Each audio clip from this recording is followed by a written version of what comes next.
بسم اللہ الرحمن الرحیم۔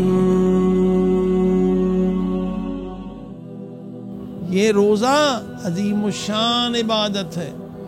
اگر خدا توفیق دے آپ کو ہم کو کہ ماہ مبارک رمضان تک محدود نہ رہیں اور اس حب ذات کو ختم کرنے کا سلسلہ جاری رہے، سوائے ان ایام کے جہاں روزہ حرام ہے، مثلا عید کے دن روزہ رکھنا حرام ہے، اور اسی طرح سے عاشور کے دن بھی روزہ رکھنے سے منع کیا ہے۔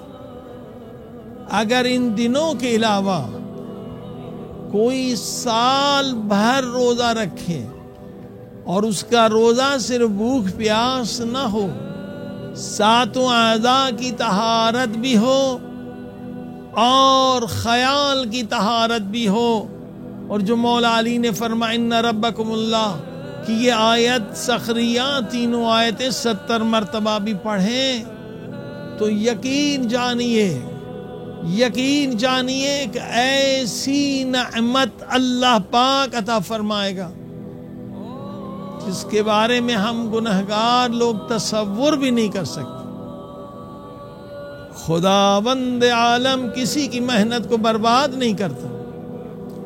مثلا اگر ایک عظیم الشان نام سنا ہوگا، حضرت آیت اللہ سید علی قاضی رحمت اللہ علیہ کا،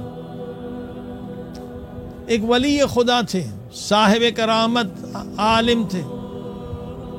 نجف میں ان کی قبر مبارک پہ ضرور جائیں، زیارت کریں، دعائیں مستجاب ہوتی ہیں۔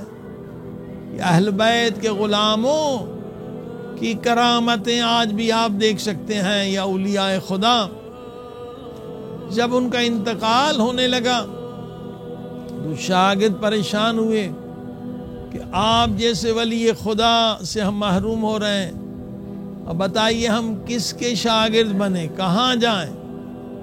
تو انہوں نے ہمدان میں ایک عالم دین، ایک آیت اللہ کا نام بتلایا،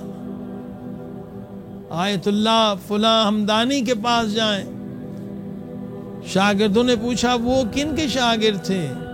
انہوں نے یہ ولایت، کرامت کے دروس، یہ ریاضتیں کن سے حاصل کی، ان کا استاد کون تھا؟ تو عجیب جواب دیا کہ ان کا کوئی استاد نہیں تھا۔ کہ یہ کیسے ممکن؟ کہا انہوں نے یہ ولایت اور کرامت اور ریاضت کے دروس ڈائریکٹ اللہ پاک سے لیے۔ سارے شاگرد حیران ہو گئے کہ ایک انسان، معمولی سا انسان، خطاکار انسان، کیا ڈائریکٹ اللہ کا شاگرد بن سکتا ہے؟ کہا جی ہاں بن سکتا ہے۔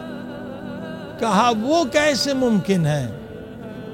فرمایا وہ سال بھر روزے سے رہتے ہیں۔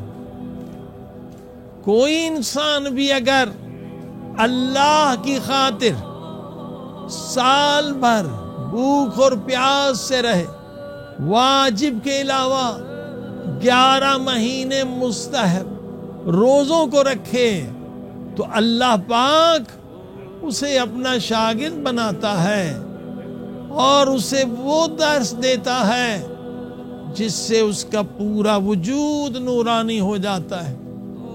ایک صفت ان کے اندر یہ ہے کہ وہ سال بھر روزے سے